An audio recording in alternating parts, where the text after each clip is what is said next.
बच्चों, आज हम इस वीडियो में कक्षा 5 हमारा परिवेश पर्यावरण की जो बुक है उसका अध्याय नंबर 8 पेड़ नहीं कटने देंगे इसका अध्ययन करेंगे।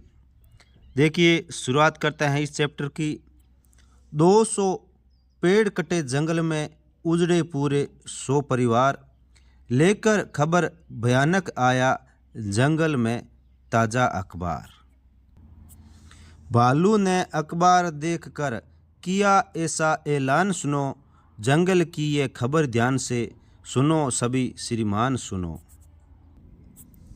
बहुत बढ़ गया मानव का पूरे जंगल पर अत्याचार, हरे पेड़ कटने से ही तो कितने उजड़ गए परिवार। उन परिवारों का क्या होगा जिनके घर में छोटे बच्चे, कई घोंसले गिरे पड़े हैं, कुछ पके तो कुछ कच्चे। ऐसे ही चलता है तो हम जंगल छोड़ कहाँ जाएंगे, धीरे धीरे बढ़ते बढ़ते शहर यहाँ तक आ जाएंगे। डॉक्टर सुरेंद्र विक्रम की ये कविता बच्चों हमने पढ़ी है।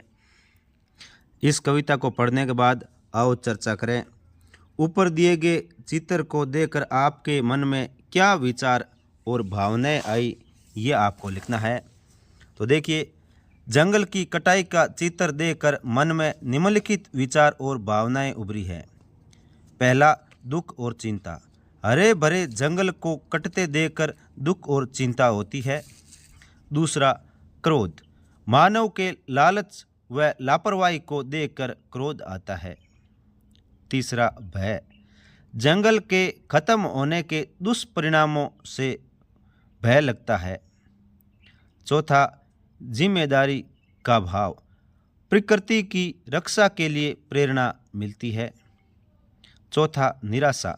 ऐसे ही जंगल कटते रहे तो आगे मुश्किलें पैदा होगी। नेक्स्ट क्वेश्चन देखिए इसका।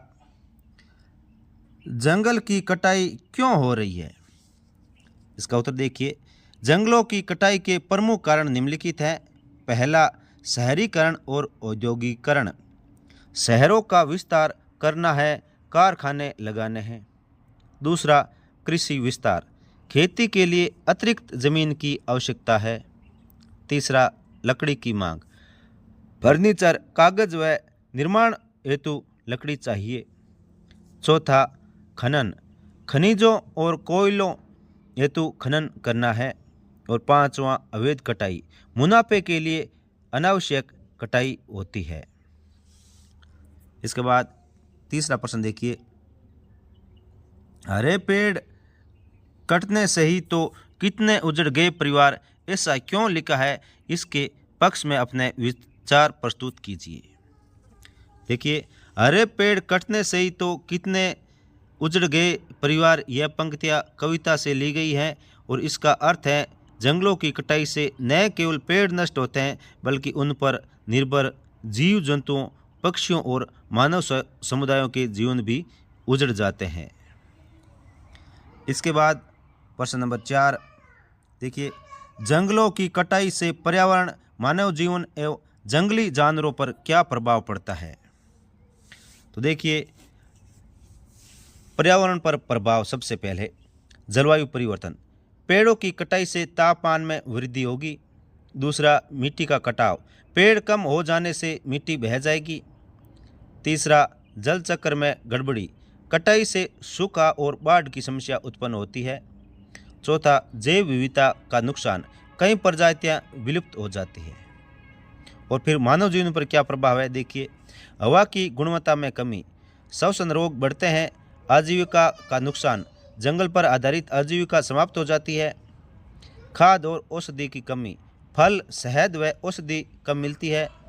चौथा, प्रकृति आपदाएं, बाढ़, भूस्खलन व सूखे की स्थिति पैदा होती है। इसके बाद देखिए, जंगली जानवरों पर प्रभाव। आवास का नुकसान, जानवरों के घर घोंसले नष्ट हो जाते हैं। खाद्य श्रृंखला में गड़बड़ी, फल, पत्तियां, कीटों आदि की कमी हो जाती है। तीसरा, प्रजातियों का विलुप्त होना, जंगल न होने से जीव जंतु नष्ट हो जाते हैं।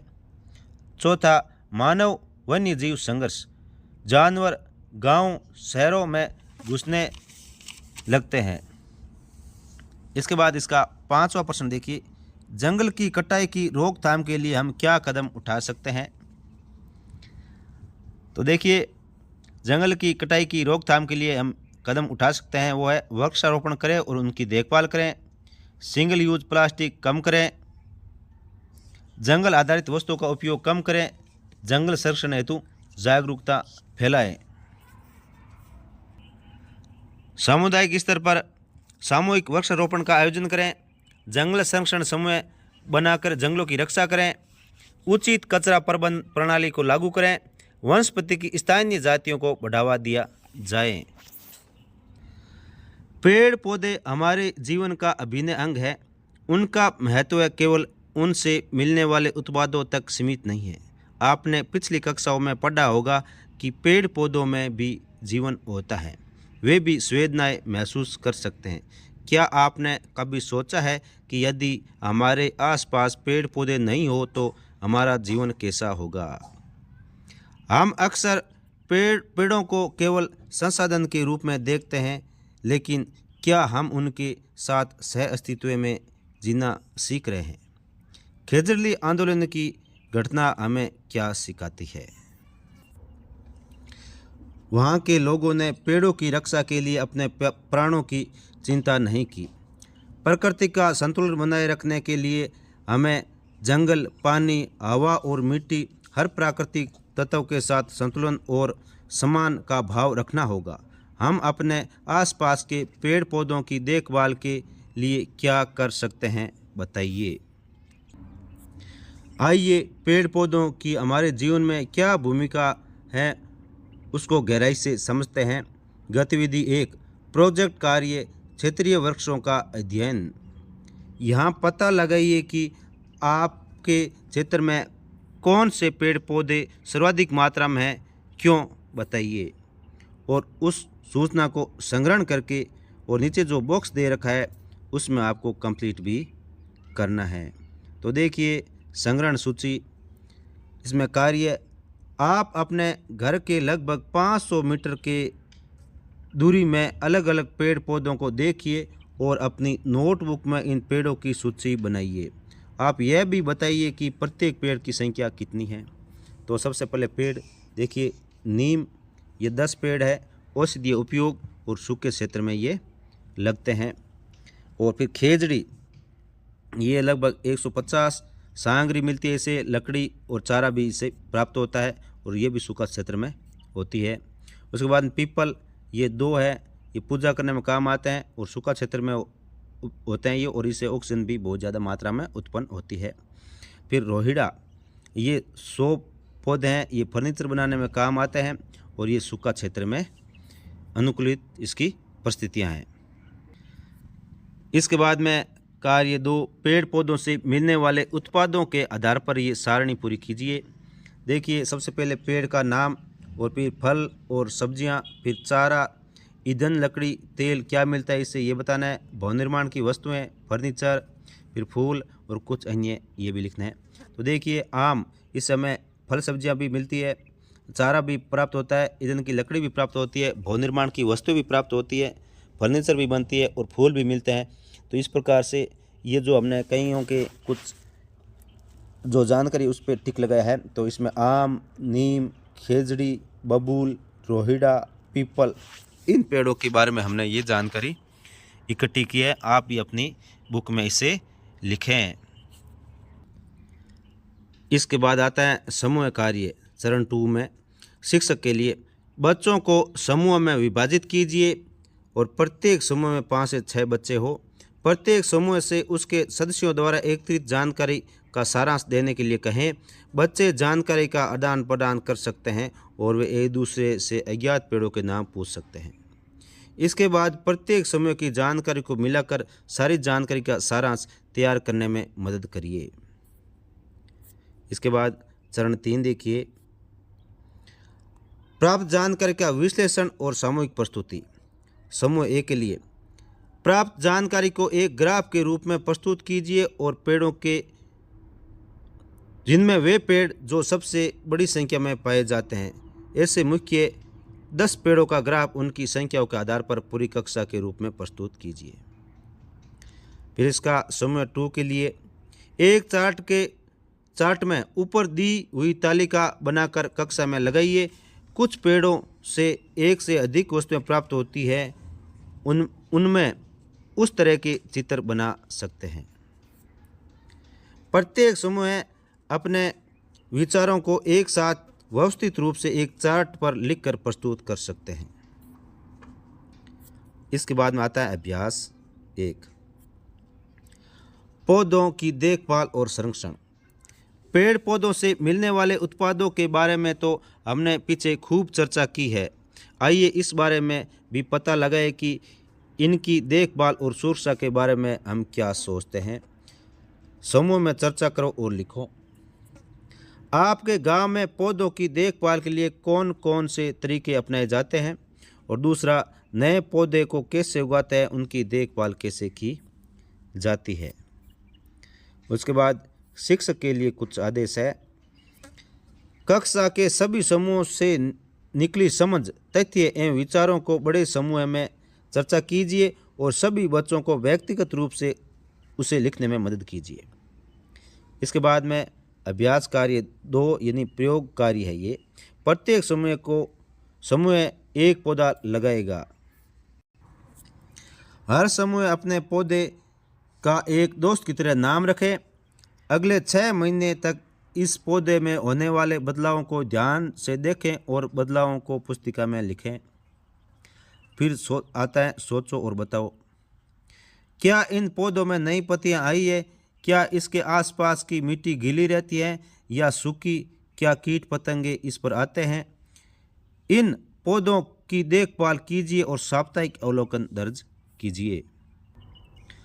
ये जो टेबल दी गई है इस प्रकार से आपको बनाना है। पहले पेड़ का नाम, बीज या पौधा, तो हमने इसका पौधा लिया था।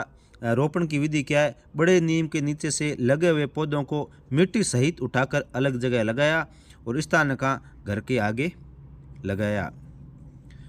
उसके बाद नेक्स्ट टेबल देखिए, देखभाल की दिनांक, यानी इसकी कब कब देखभाल की वो दिनांक आपको लिखते यहाँ जाना है। जैसे ऐसे डैश लगा के लिख दीजिए। पौधा बनने की प्रक्रिया, 2 पत्तियाँ पौधा लगाने के समय, यानी पौधा उस पेड़ के नीचे से जहाँ से लेके आए थे वहाँ 2 पत्तियाँ थी। फिर पौधे की देखभाल का तरीका, कंटीली झाड़ियाँ चारों तरफ लगाई। और फिर पत्ती का आकार, स्वरूप, तो ये आप लिख भी सकते हो, चित्र भी बना सकते हो। फूल, फल या सब्जी, तो इससे हमें फल मिलते हैं, निम्बोली। और फिर आसपास के कीट पतंगे, तो ये दीमक। और पौधे से जुड़ी मेरी भावनाएं, इससे कई बीमारियां ठीक होती है। अब देखिए इसके बाद में आता है अभ्यास 3, परियोजना कार्य। प्रकृति की देखभाल का एक जरूरी पहलू बढ़ते कचरे की समस्या का समाधान ढूंढना भी है। आओ इसके बारे में समझते हैं। अपने विद्यालय से निकलने वाले कचरे की समझ बनाइए। अपने विद्यालय के किसी एक कच्ची जगह पर 2 छोटे गड्ढे बनाइए। एक गड्ढे में जैविक कचरा, केले के छिलके, और दूसरे में प्लास्टिक कचरा, चिप्स, नमकीन के पैकेट दबाइए। 20 दिन बाद इन गड्ढों को खोलकर देखें। केले या सब्जी के छिलके का क्या हुआ और चिप्स के पैकेट का क्या हुआ। इन केले और सब्जी के जो छिलके हैं वो मिट्टी के साथ मिल जाएंगे और प्लास्टिक के जो चिप्स के पैकेट है वो वैसे के वैसे रहेंगे। उसके बाद आगे चैप्टर शुरू करते हैं। क्या आपने कभी सोचा है कि जब हम प्लास्टिक की थैली या बोतल फेंक देते हैं तो वह कहाँ जाती है? प्लास्टिक बहुत विशिष्ट पदार्थ होता है। यह जल्दी खराब नहीं होता है, लेकिन यही इसकी सबसे बड़ी परेशानी भी है।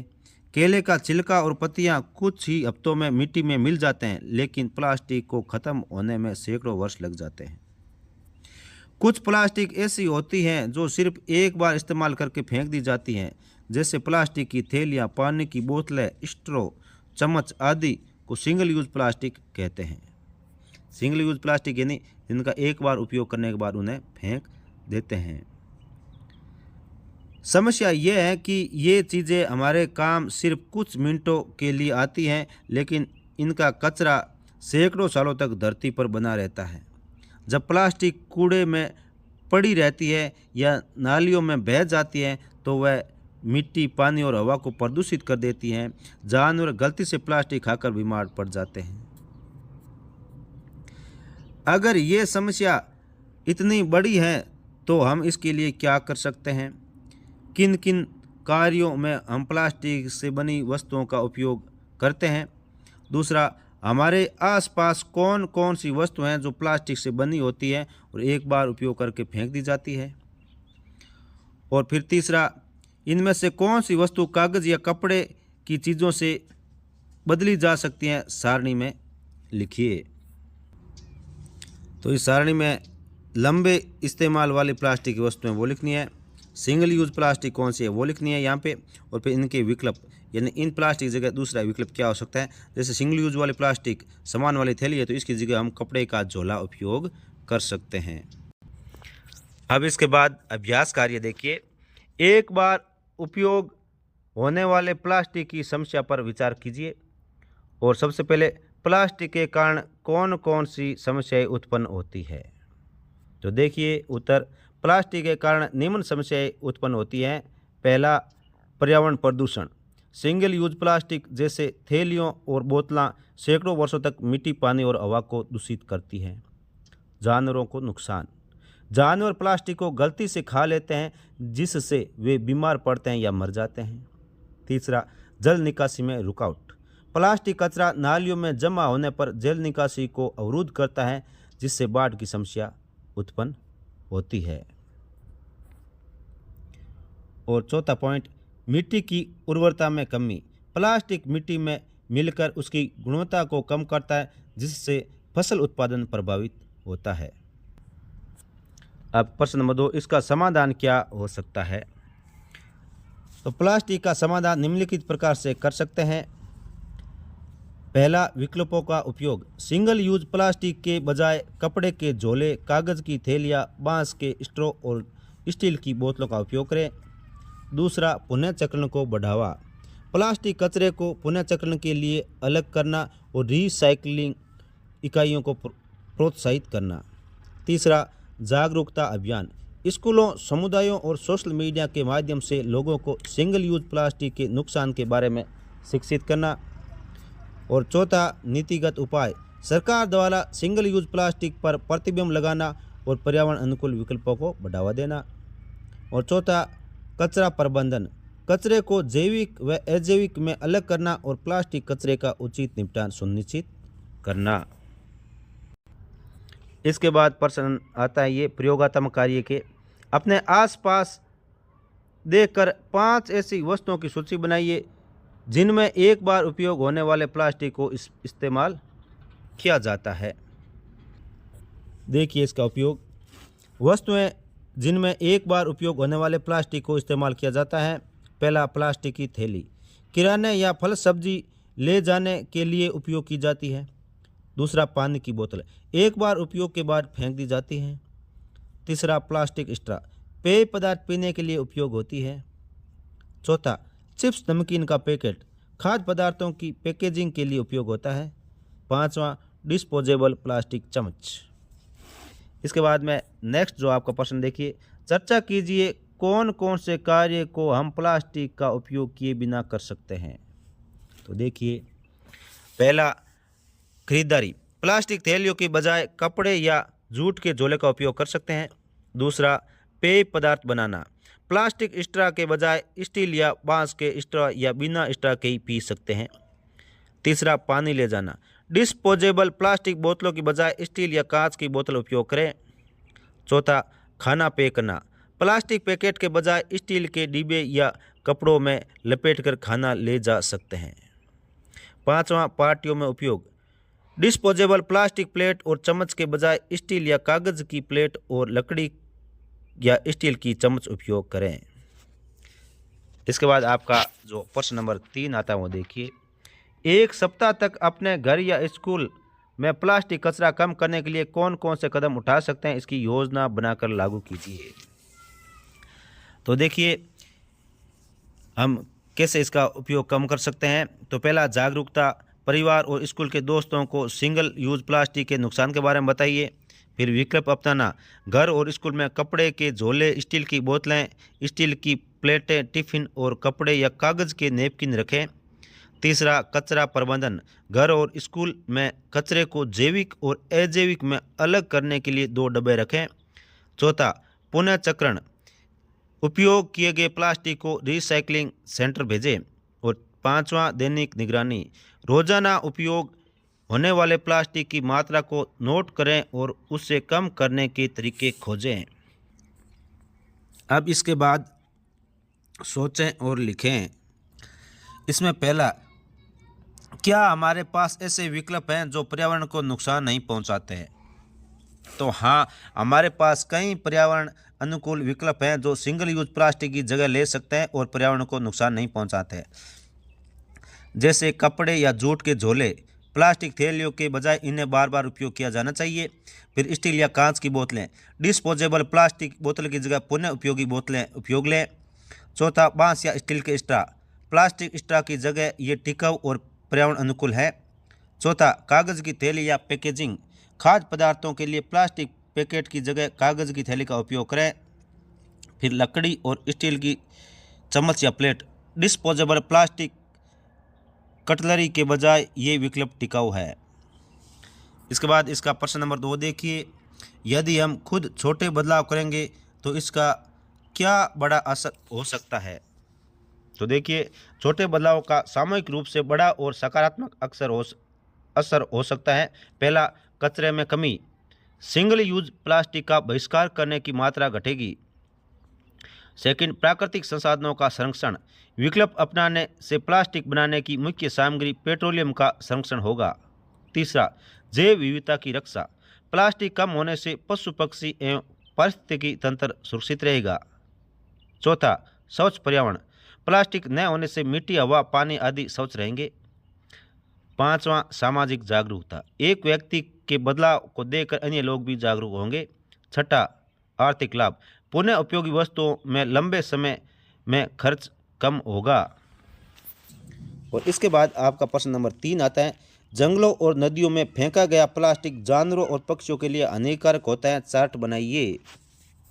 तो देखिए, जंगलों और नदियों को किस प्रकार नुकसान होता है। जंगल में प्लास्टिक, देखिए प्लास्टिक थैलियाँ और जानवर प्रभावित होते हैं। हिरण, खरगोश गलती से खाने से पाचन तंत्र में रुकावट और मृत्यु हो सकती है।